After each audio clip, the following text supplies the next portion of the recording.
오늘 우리가 읽은 이 마태복음, 세 사람의 신앙이 예수님께 칭찬을 받죠. 백부장, 베드로, 그리고 수로보니게 여인. 이 마태복음 8장 5절에 나오는 백부장, 우리 주님께서 이렇게 말씀하시죠. 이스라엘 중 아무에게도 이러한 믿음을 보지 못하였노라.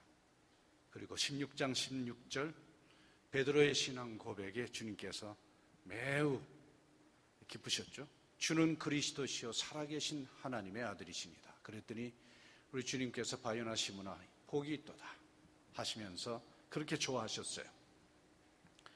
그러한 칭찬을 넘어서 우리 주님을 감탄시키는 신앙이 따로 있었다 하는 것입니다. 그 신앙은 사회적인 스펙이나 경력, 집안 배경이 아주 밑바닥, 이방 여인의 입에서 터져나오죠. 오늘 27절 말씀을 그냥 예수님과 여인의 대화라고 하기에는 이 내용이 굉장히 크다 말이죠. 주여 올소이다마는 개들도 제 주인의 상에서 떨어지는 부스러기를 먹나이다. 이 여인이 신앙을 고백한 거죠. 그랬더니 예수님께서 엄청난 칭찬을 쏟으십니다. 여자여, 네 믿음이 크도다. 근데 28절 상반절의 원문에는 사실은 감탄사가 붙어 있어요. 킹 제임스 버전이나 리버스 버전에서 살려줬고요. 우리 말에서는 이것을 좀 생략을 했습니다. 오 여자여, 주님이 감탄하신 신앙, 명품 신앙이죠. 정품 신앙이죠. 그런데 여러분, 이 여인의 출신 배경에 대해서 같은 내용을 다루고 있는 마가복음 7장 26절은 이 여인이 헬라인이요 수로보니게 족속이라 했고, 오늘 마태복음 15장 22절은 가나안 여자라고 소개를 합니다. 따라서 이 여인은 가나안 혈통의 수로보니게 출신으로 헬라어를 일상으로 쓰는 그런 사람으로 요약할 수 있겠죠. 그리고 이런 내용은 그 1세기 당시도 상당히 세계화가 진행된 그런 사회라는 것을 반증하죠.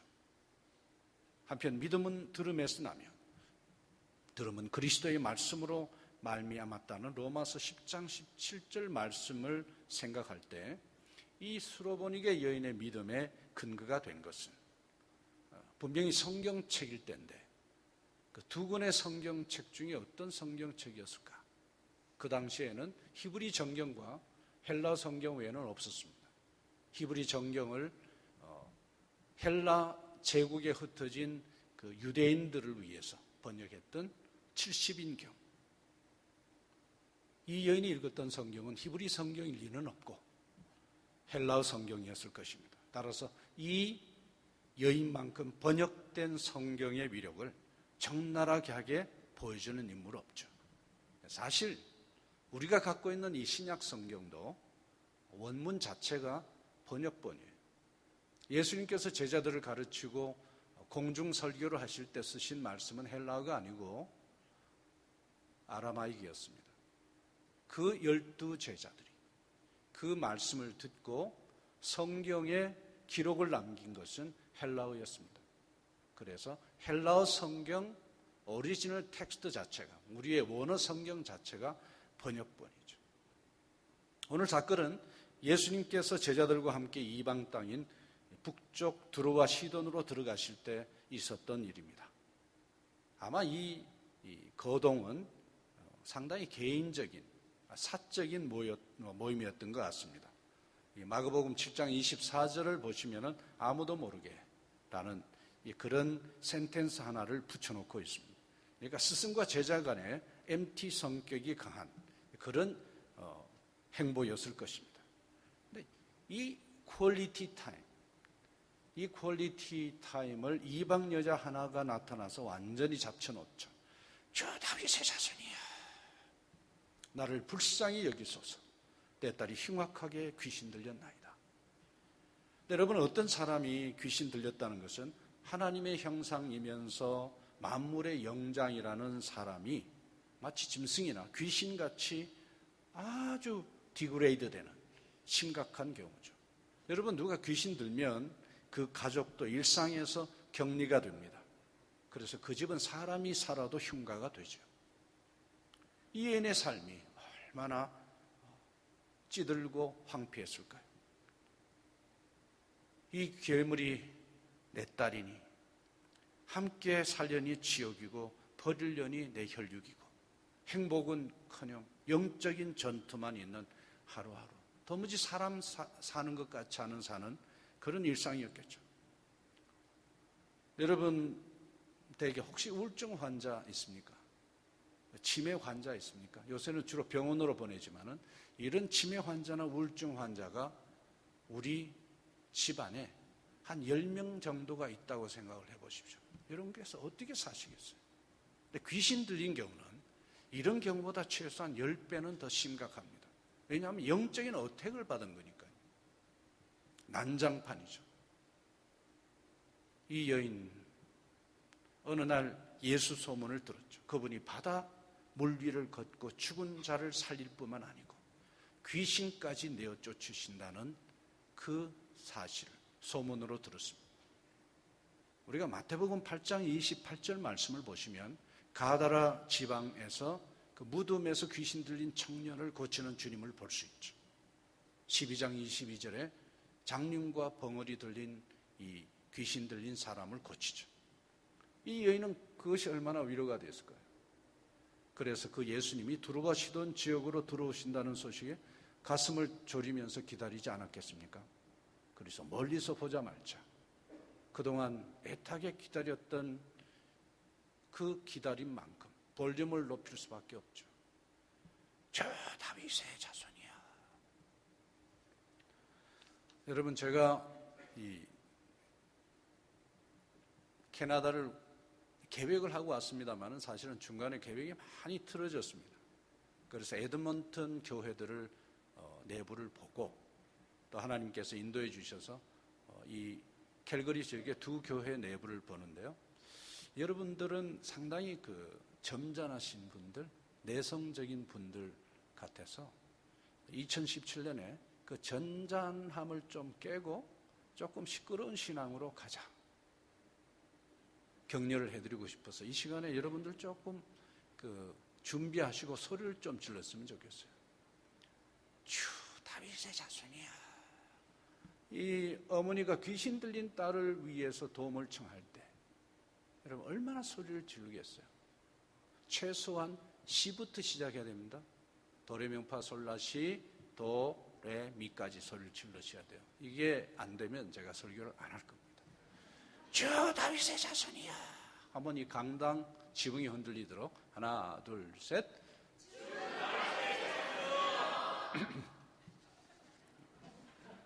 못 나가죠. 조경자 선교사처럼 최소한 이 정도는 질러야 됩니다. 조 선교사 한번 질러보시죠. 하나 둘 셋. 오케이. 최소한 이 정도 돼야 됩니다. 다시 시작. 주 다윗의 자손이야. 나를 도와주소서. 내 딸이 흉악하게 귀신 들렸나이다. 오늘 말씀을 보면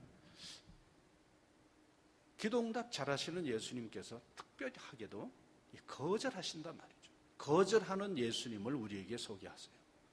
23절 상반절 예수님은 한 말씀도 대답지 아니하시니라. 마치 사람 취급하지 않은 것처럼. 예수님의 무반응은 100마디 거절보다 더 충격이죠. 왜냐하면 평소에 그러시지 않기 때문에 그렇습니다. 우리가 가기 전에 예수님이 먼저 오시는 분이잖아요. 거절하셨습니다. 그런데도 이 여자는 끈질기죠. 마치 응답하지 않는 주님이 이상하신 주님인 것처럼 다윗의 자손이야. 다윗의 자손이야. 견디지 못한 제자들이 소리 지르는 저 여자를 빨리 해결하시고 우리만의 시간, MT 시간을 갖자고 졸라댑니다. 예수님께서 동문서답처럼 이렇게 말씀하시죠. 나는 이스라엘 집의 양 외에는 다른 데로 보내심을 받지 아니하였노라. 맞는 말씀이죠. 성경은 이 여인이 가나안 출신이라고 했습니다. 근데 여러분 우리가 구약 성경을 보면 자비와 사랑의 하나님이 어떤 특정 민족을 혹독하게 전멸시키는, 짐승까지 다 전멸시키는 대상은 가나안 족속이 유일하죠. 유황불에 타버린 소돔과 고모라도 가나안 지역이었습니다. 따라서 이 여인의 시대에 메시아의 구원 대상은 여전히 이스라엘에 국한되었고 가나안 땅은 구원보다는 저주의 영향권에 있었던 그런 때죠. 원문 보면은 강조법이에요. 15장 22절. 보라 이 가나안 여인을. 그렇게 강조하면서 가나안은 아직 은혜의 대상이 아직 아닌 것을 강조하고 있습니다. 이 여자편에서는 야속천만했지만 예수님의 말씀, 구약을 따라보면 모두 정당한 거죠. 그럼에도 불구하고 이 여인이 포기하지 않습니다. 주여 저를 도와주셔야죠. 마치 도움 청하는 것이 너무나 당연한 것처럼 이방 여인이. 그러자 예수님께서 이 여자의 고백 뒤에 결정타를 날리죠. 자녀의 떡을 취하여 개들의 배 던짐이 마땅하겠느냐. 여러분 본문에 나오는 이스라엘의 개는 들개, 그렇죠. 한국말로 하면 뭐예요? 똥개. 너 더러운 불가촉 첨이나 천국의 축복은 이스라엘의 것이지 이스라엘 밖에 있는 불가촉 똥개인 너 가나안 족속은 해당 사항 없다. 우리 주님 되게 오늘 험하시죠? 근데 여러분 똥개라. 여러분 옆에 사람에게 한번 이렇게 우리가 이제 이거는 실험적으로 그냥 해보는 말인데 옆에 분에게 당신 똥개지 한번 해보십시오. 기분이 어떤지 한번 느껴보시오. 그만할게요. 아무래도 여러분 싸움할 거예요. 이 세상에서 가장 불쌍한 여인을 인종차별에다가 짐승랩을 똥개 취급으로 왕따시키는 우리 주님의 말씀이 지나치죠. 여러분 이런 하늘 무너지는 가슴 무너지는 상황이 우리에게 온다면 우리 하두리교회 여러분들은 어떻게 반응하실까요? 궁금해요. 호주에 있는 한인교회는 대개 이렇게 반응을 해요. 정면 대응형이죠. 그래서 문제가 있으면 할복하는 분도 있어요. 험하죠? 주님 지금 저보고 똥개라 그러셨어요? 똥개라 그러셨어요? 저 똥개 맞는데요? 한번 깨물려 보시겠습니까? 뭐 이렇게 나가는 거죠. 저는 여러분들이 보면 여러분들은 그 정면 대응형은 차마 아닐 것 같고 침묵 결단형. 주님 당신이 나를 똥개 취급하시니 저도 주님을 주님 취급하지 않고 주님이 머리 되신 이 교회에서 깨끗하게 물러나고 다시 돌아오지 않겠습니다. 안 그러실 분 손 들어보십시오. 할렐루야. 목사님 죄송해요. 지금 싸움 붙이는 것 같아서. 자, 그거 말고 정면 대응형. 자기를 볼 때 정면 대응형. 예, 그러시네요. 화끈하시네요. 예, 침묵 결단형. 여러분들 저한테 대답 안 해도 여러분들에게 이마에 침묵 결단형 이런 분들이 되게 많아요. 어쨌든 이 여인은 그런 식으로 삼천포 빠지지 않았다 하는 것입니다. 그렇게 개 취급을 하는데도 주여 월사이다 많은 개들도 나도 제 주인의 상에서 떨어지는 부스러기를 먹을 수 있나이다. 대단하죠? 이 여인의 말이 그러나 주여 내 딸만 낳을 수 있으면 이 어미는 개가 되어도 좋고 개밥이 도토리 신세 상관없습니다. 그런 뜻 아니에요. 지금 주님은 이 여인의 모성 본능을 칭찬하는 것이 아니고 믿음을 칭찬하고 계시는 거죠. 우리 주님의 눈은 굉장히 밝고 귀는 예민하시죠. 그렇게 눈이 밝고 귀가 밝으신 예수님께서는 이 여인의 당찬 모습 속에서 때를 쓰고 우악을 부리는 모성이 아니고 뭘 보셨다고요? 위대한 믿음. 지금까지 예수님께서 만난 인류 중에서 가장 위대한 믿음을 보신 것입니다. 그래서 여자여 이런 일이 어떻게 가능하냐? 네 믿음이 크도다. 그래서 예수님의 이러한 평가를 염두에 두고 이 여인이 보였던 언행을 다시 한번 살펴보면 가나안 여인, 저주받은 여인이면서 귀신 들린 딸의 의미라는 우리의 높은 편견 때문에 우리가 간과한 놀라운 믿음의 내용이 있는 것을 알 수 있습니다. 그것은 이 여인의 예수님에 대한 이해력이 아주 무섭다는 거죠. 메시아관이 놀랍다는 것입니다. 이 여인은 예수님을 이스라엘의 메시아 정도로 아는 그런 믿음이 아니었다는 거죠. 사실 그 당시 여호와 하나님께서 메시아를 보내시리라는 그 사실은 이스라엘 사람들뿐만 아니고 넌 주이시들 다 알고 있었어요. 그런데 이 여인은 이스라엘을 대상으로 하는 이 구원의 약속 뒤에 마치 부록처럼 항상 따라오는 이방 구원의 내용을 붙들었다 하는 것 아닙니까? 그것은 메시아께서 오시면 이스라엘뿐만 아니라 그 구원의 축복을 땅의 모든 민족에게 베푸시리라고 하는 그런 예언이었습니다. 이 예언은 선민인 유대인들에게 아무런 해당 사항 없지만 이방인들에게는 이 약속이야말로 똥개가 갱생해서 사람으로 튀어나오는 유일한 약속이었습니다. 더더구나 저주의 삶을 유산으로 받은 가나안 여인으로서는 구원받는 최후의 밧줄 보루였겠죠. 따라서 틀림없이 이 여인은 구약 성경을 읽었지만은 눈으로 읽은 게 아닌 거죠. 전 인생을 걸고 읽는 거죠. 가장 낮은 곳에서 읽은 거죠. 내 몸에 있는 모든 세포를 다 열고 그 말씀을 기다리고 읽고 소화한 것이겠죠. 구약의 사도행전 1장 8절. 사도행전 1장 8절 다들 아시죠? 오직 성령이 너희에게 임하시면 너희가 공론을 받고 땅끝까지 이르러 내 증인이 되리라. 똑같은 패턴으로 나온 구약의 사도행전이 있습니다. 이사야서 49장 6절. 또 내가 너를 이방의 빛으로 삼아 나의 구원을 베풀어서 어떻게 해요? 땅끝까지 이르게 하리라. 그 메시아가 오시면 그 은혜와 진리의 빛을 땅의 모든 족속에게, 그리고 이 저주받고 똥개처럼 버려진 내 같은 인생에게도 예외 없이 비추시리라고 하는 약속을 깨닫고 있었다는 것입니다. 그래서 주여 올소이다마는 개들도 제 주인의 상에서 떨어지는 부스러기를 먹을 수 있나이다. 그렇게 먹을 수 있지 않겠습니까? 묻는 것도 아니에요. 주님께 선언을 하는 거예요. 신앙 고백을 하는 거예요. 먹을 수 있나이다. 이 15장 27절 말씀을 이제 성경 번역 선교사는 좀 쉽게 번역을 해야 되죠. 왜냐하면 들깨 이런 것들 밥한 주인이 없으니까. 예수님, 당신은 이스라엘의 메시아이실 뿐만 아니고 저의 메시아이시고 따라서 귀신 들린 내 딸을 고치실 수 있나이다. 그렇게 meaning based translation을 그렇게 의역을 해야 되죠. 여러분, 이 여인의 이 고백은 우리가 성경을 볼 때 사도행전 10장 이후에서나 가능한 그 일을 앞서서 고백한 거죠. 유대인과 이방인의 그 구원 대상 차별이 완전히 철폐되는 것은 사도행전 10장이에요.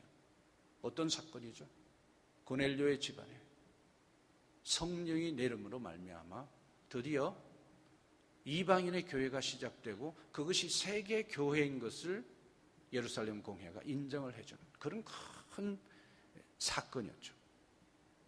예수님께서는 이 여인에게서 이 같은 전대미문 신앙을 간파하셨기 때문에 주님께서 감탄하시는 거예요. 여자여, 자녀 믿음이 크도다. 감탄하실 수 있는. 그리고 그 여인이 기다리던 가장 중요한 선물, 네 소원대로 되라 하시니 그시로웠다. 그의 딸이 나으니라. 할렐루야. 지리도 팔자 센 가난안 여인의 풀뿌리 신앙이 세상을 치유하시는 우리 주님의 은혜의 본능을 건드린 거죠. 그 은혜의 본능이 터진 거죠. 쏟아진 거죠. 그리고 그것은 저주받은 가나안 땅뿐만 아니고 후에 은둔과 회충의 나라인 우리 조선 땅도 그 놀라운 은혜에 적시는 거죠. 그리고 예언의 딸뿐만 아니고 차세대들이 모두 다 예수 왕국 안으로 들어올 것을 우리 주님은 받아들인 것을 알리는 그런 신호탄을 쏴주시는 거죠. 여러분, 오늘 말씀에서 우리 예수님은 어떤 분이세요? 첫 번째, 우리 주님은 가끔 우리를 거칠게 다루시기도 한다 하는 것입니다. 고상하고 아름다운 것 좋아하시는 그런 분들에게 꼭 필요한 말씀이죠. 우리 옆에 분들에게 한번 이렇게 축복하시겠습니까? 우리 주님이 가끔 거칠게 다루실 것입니다. 목사님도 지금까지 거칠게 다룸 받았지만 더 거칠게 다루실 수도 있습니다. 여러분 속으로 저 선교사는 어떻게 10년부터 이상한 소리만 해서 우리 마음을 더 어렵게 하네. 할 수 없죠. 우리 주님이 가끔 우리를 그렇게 거칠게 다루시기도 하는데 잘 살펴보면 우리 주님의 거절 전략은 반드시 우리 신앙을 향상시킬, 업그레이드 시킬 목적으로만 제한적으로 동원된다 하는 것입니다. 믿습니까, 여러분? 이 가나안 여인의 경우에 우리 주님은 기초적인 신앙 고백을 들으신 거죠. 그리고 그것을 천지개벽의 신앙으로까지 이끌어 주셨습니다. 여러분 22절에 주 다윗의 자손이야, 이 고백은 사회 금기였습니다. 그런 얘기를 하면 바로 당국에게 붙들려 가서 이스라엘 사회에서 쫓겨나는 그런 고백이에요. 그 고백을 주님께서 들으신 거죠. 주 다윗의 자손이야, 나를 도와주소서. 그리고 25절에 주여 저를 도와주십시오. 행동의 신앙 고백을 하죠. 엎드려서 고백하니까. 그리고 27절에 주여 올소이다마는 개들도, 그 고백까지. 주님은 이 여인의 첫 고백을 듣고 마지막 고백까지 이끌어내시는 거죠. 예, 우리 주님은 믿음의 대상이실 뿐만 아니고 우리의 신앙을 도우시는 분이십니다. 할렐루야. 히브리서 12장 2절 말씀. 믿음의 주여 우리를 온전케 하시는 예수님을 바라보자. 목표 되시고 그분 자체가 길랏잡이가 되는 그런 주님을 우리가 모시고 있습니다. 여러분 기쁘시지 않으세요? 어떻게 표정 관리를 그렇게 잘하실 수 있습니까? 이 팔자 박힌 이 놀라운 얘기를 듣고도 가만히 망연자실. 놀랍습니다. 여러분들의 신앙이. 메시아가 잘 보이지 않는 우리 세대, 이 놀라운 주님과 더욱 친밀해지는 하늘의 교회 여러분들 다 되시기를 예수님 이름으로 축복합니다. 두 번째, 주님의 거절하는 태도, 냉정한 말씀은 사실은 교회 공동체를 위한 교육적인 배려죠. 목회적인 배려죠. 여러분 사복음서 전체를 읽어보면 우리 주님의 가슴에는 언제나 두 가지 기도 제목이 있었던 것을 알 수가 있죠. 그것이 뭐예요? 십자가와 12제자들. 주님은 십자가에 대한 그 생각을 늘 가지셨어요. 그러니까 당신의 때, 그때에 계속 때를 얘기하시죠. 제자들을 기다리면서도 그때 이들이 십자가의 비밀을 깨닫고 부활을 말씀하시는 주님의 말씀을 깨달을 수 있게 해달라고 아버지 하나님께 기도를 하잖아요. 그런데 여러분 오늘 본문에서 보면 12제자들은 아직도 주님의 메시아됨에 대해서 그렇게 실감하지 못하고 있습니다. 오늘 본문에서 12제자들이 하는 일이란 것은 이 명품 신앙을 가진 여인을 어떻게 하든 빨리 쫓아내버리는 잔인한 노력밖에는 없어요. 주님은 이같이 갈 길이 먼 12제자를 흔들어 깨우기 위한 목적으로 그들이 이방인, 똥개나 걸레처럼 여기는 이방 여인의 명품 신앙을 들춰내십니다. 그 말씀에 확실한 뿌리를 내리는 신앙, 그것을 공개하시면서 제자들의 신앙, 도전하시는 것입니다. 말씀을 묵상하면 재미있는 상상이 가능하죠. 오늘 이 스로보니게 여인과 제자의 이 만남, 그리고 스로보니게 여인과 이 예수님의 대화 중에서 가장 충격을 먹을 사람이 있었다. 누구였겠습니까? 충격 먹었을 사람. 그 당시에 수석 제자라고 하는 베드로. 이러다가 내 수석 제자 자리를 이 여인에게 빼앗기겠다. 가능한 명상 아니겠습니까? 그래서 그런지 한 장 뒤에 오늘 우리가 15장을 읽고 있는데 16장 16절에 드디어 베드로의 고백, 주는 그리스도시여 살아계신 하나님의 아들이시니다. 이 여인의 고백보다는 조금 더 넓은 고백을 하죠. 주여 개들도 제 주인의 상에서 떨어지는 부스러기를 먹나이다.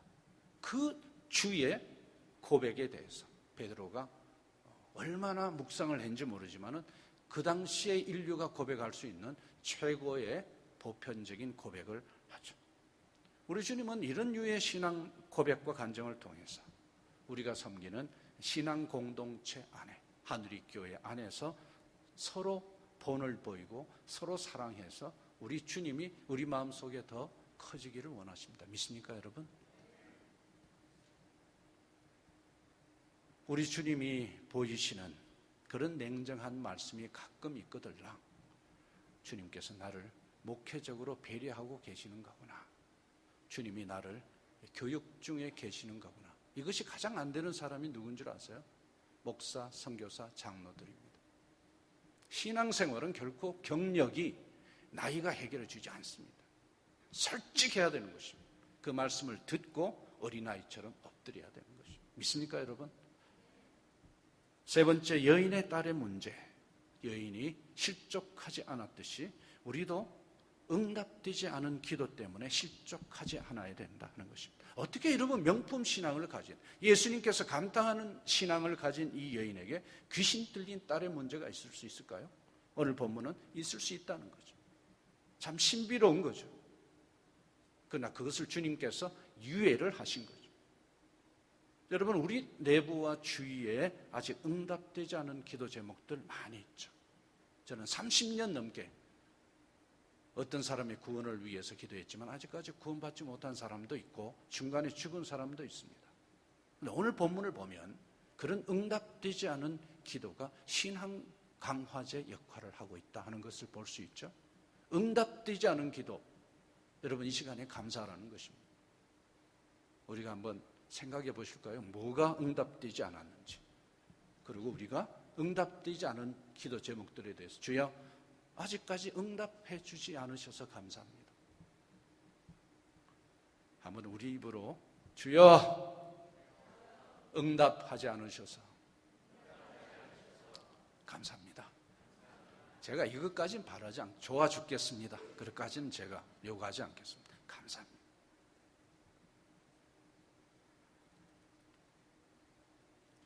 여러분, 저희들은 아까 그 영상을 보셨듯이 16년 동안 이 식인종 출신 이분들과 이제 같이 살았는데 삶이 어려웠습니다. 의식주 쉽지 않았습니다. 전기, 전화, 수도 아무것도 없죠. 의료시설, 문화시설 아무것도 없습니다. 여러분, 아무것도 없으면 오히려 거짓처럼 그냥 속 시원하지 않아요. 주에 아무것도 없습니다. 그러니 다 주십시오.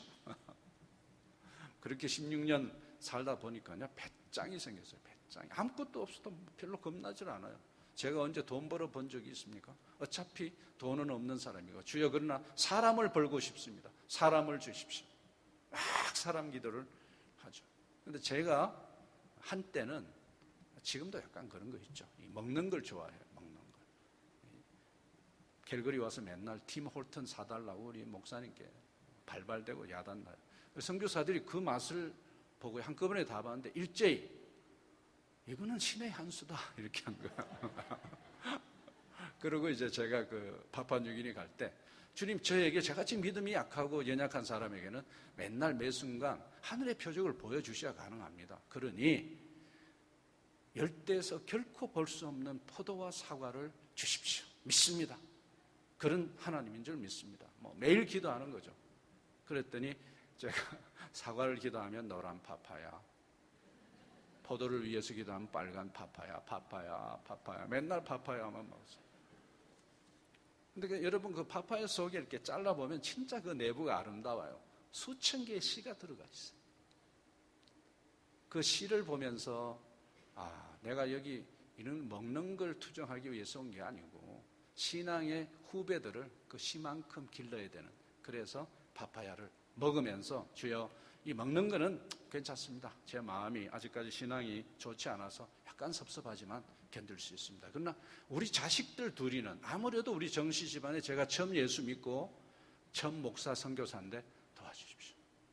이 아이들이 제가 보니까 아침 일찍 깨나서 집을 빠져나가서 원주민 마을에 숨어서 아침까지 다 먹고 겨우 잡아서 오면 5분 만에 하품을 하니 주님, 우리 집안은 끝장입니다. 살려주십시오. 이렇게 끝나면 안 되는 집안입니다. 우리 집안은 얼굴은 멀쩡하고 돈은 조금 있는데 잘난 척 하다가 허랑방탕, 그래서 50대를 넘은 어른이 잘 없어요. 저희 할아버지 의사신데 40대 돌아가시고 폐병으로, 저희 아버님 건축사신데 50대, 51세도 못 넘기셨어요. 우리 형님 51세에 돌아가시고. 저요, 우리 집안이 이런 집안이니 우리 아이들 챙겨주십시오. 그리고 저도 좀 손자 보게 해달라고. 우리 할아버지, 우리 아버님 손자 다 못 보고 돌아가셨어요. 근데 제 집 나이가 1954년생이니까 우리 집안에서 최고령자입니다. 남자 중에서 기록 세웠고, 그 아브람처럼 그 바닷가에 새벽에 2시부터 5시까지 나가서 이 바다의 모래처럼 하늘의 그 별처럼 그 파푸아뉴기니의 그 새벽 하늘만큼 그렇게 별이 쏟아지는 아마 그런 것은 없을 거예요. 거기 손 올리고 기도하는 거죠. 그리고 원주민들이 들으면 안 되니까 조그만 소리 더 빨리 캐치하니까 소리를 못 지르고 이렇게 하는 거죠. 파도 소리가 쫙 하면 그 하나님께서 이제 저희 고향에 우리 아이들이 이제 고등학교쯤 올라갈 때 학교를 하나 세우셨죠. 한동대. 제 고향이 포항이에요. 그리고 군대 갈 때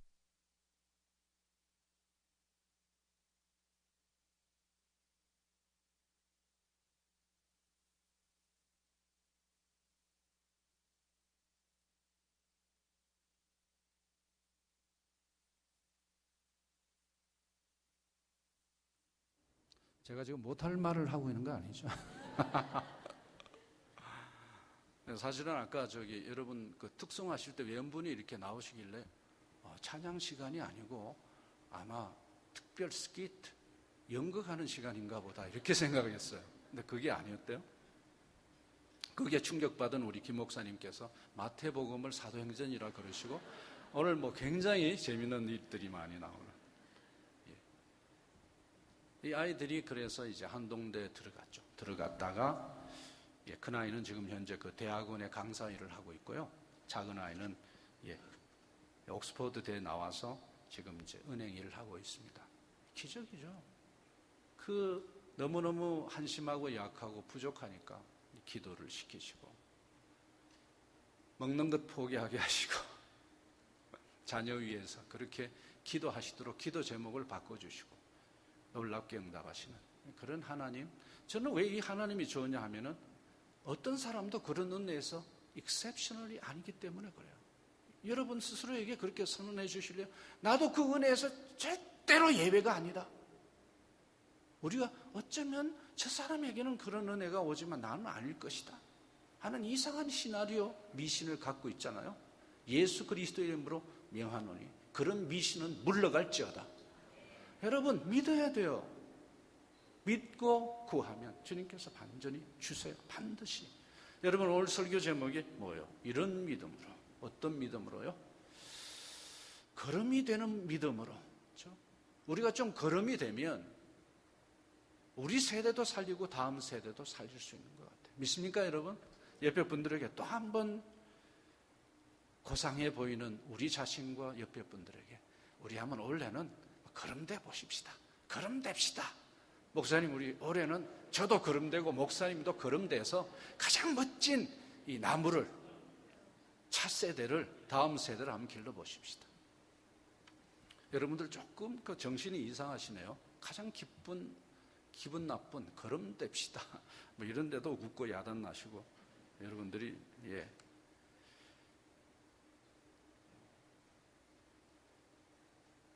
걸음되는 거, 그 정신으로 우리가 오늘 본문을 보면 스로보니게의 여인의 신앙을 볼 때 그리스도인의 신앙은 따들썩하게 훈련받고 유명세를 떨치는 것이 아니고 주님이 세워놓으신 그 자리에서 마치 장독에서 조용히 익어가는 발효식품처럼 그렇게 준비되어 있는 여인처럼 보이지 않습니까? 그 누구에게도 소리 지르지 않고 그것이 운명인 줄 알고 조용히, 그리고 주인이 와서 자기의 장독을 열 때까지 가장 아름다운 신앙으로 그렇게 스스로를 하나님 앞에 걸음처럼 살았던 여인의 신앙. 그렇죠? 때가 돼서 잘 발효된 그 장의 빛깔, 향기, 맛이 장독 주인을 감탄시킨 내 거친 형체와 약한 형질이 무너져 내리고 새로운 빛깔, 향기, 맛으로 탄생하는 명품. 아니, 명품이라고 하기보다는 제가 신앙 전체를 볼 때 그냥 정품이죠. 근데 여러분, 이 정품 신앙은 AS가 가능합니다. After Service. 그러지 않으면 곤란하다는 거죠. 여러분, 장독의 모양이나 크기나 색깔은 중요하지 않죠. 근데 우리 교회에서 하는 얘기들을 가만히 보면 전부 다 하드웨어에 관한 얘기예요. 믿음에 관한 본질의 얘기는 별로 없어요. 여러분들에게 제가 선택권 드릴게요. 여러분, 된장 되시겠습니까? 고추장 되겠습니까? 간장 되시겠습니까? 옆에 분에게 올해 내가 뭐가 되겠다고 하면 얘기해 보시는 것도 괜찮을 겁니다. 시간이 없으니까 그냥 속으로 나는 무슨 장이 되겠다. 뭐죠? 걸음이 되겠다는 거죠. 우리가 이러한 명품 신앙, 정품 신앙이 이를 때 비로소 21세기 우리 세대가 주님 앞에 엎드리게 될 것이고, 1세기 때 이 놀라운 신앙 때문에 한 여인의 저주가 풀리가 2세가 귀신에서 물러났다면 21세기도 우리 세대가 걸음이 되면 다음 세대가 놀라운 주님의 은혜를 경험하게 될 것입니다. 문제는 언제나 있었습니다. 어떤 문제가 더 큰 문제예요? 우리에게 이런 정품 신앙, 걸음되는 신앙이 없기 때문에 그렇죠. 전 세계 선교계가 각 지역의 목회가 걸음되는 모델이 없기 때문에 이토록 어려운 거예요. 무슬림이 득세하는 거예요. 힌두교가 그렇게 힘을 뻗치는 거예요. 미신이, 애니미즘이 다시 부활하는 21세를 보는 거예요. 우리가 문제랍니다. 우리 세대가 하나님 앞에 엎드리고 걸음이 되면 우리 세대가 주님 앞에서 해결될 것입니다. 그리고 다음 세대가 저주가 풀릴 것입니다. 비록 우리가 캘거리라는 그렇게 많은 사람들이 오가는 데가 아니지만, 뉴욕 같은 그런 대도시가 아니지만, 우리에게 맡기신 로컬 상황에 아무도 모르는 교회의 어느 골방에서 기도하면 이 명품 신앙을 허락하시는 주님을 찬양합니다. 여러분들은 그런 같은 신앙을 가지고 다음 세대를 축복 입으로 하는 것보다 우리 삶 자체가 형질과 형체가 녹아져서 이 새가 그 위에 올라서기만 하면 잘 자라고 꽃을 피울 수 있는 그런 세대, 그런 여러분들이 다 되시기를, 그 위대한 이 시대의 부모들, 선배들 다 되시기를 예수님 이름으로 축복합니다. 우리가 이 시간에 주님 앞에, 주님, 제가 그것을 들을 때는 좋은데 주님, 제가 그렇게 살 수 있을까요? 이 못된 것이, 이 논리 정연한 것이.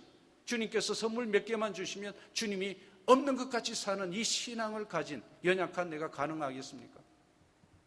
왜 불가능합니까? 주님이 우리에게 신앙을 주셨다면 믿음의 주요 온전케 하시는 분도 당신. 스로보니게 여인의 초기 신앙 고백을 들으면 놀라운 신앙까지 인도하시는 주님 앞에 드리겠습니다.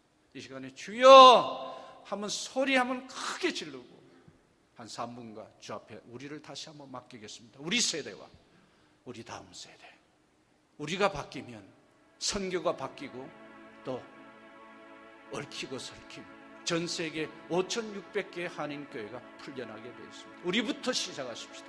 기도하십시다. 주여, 아버지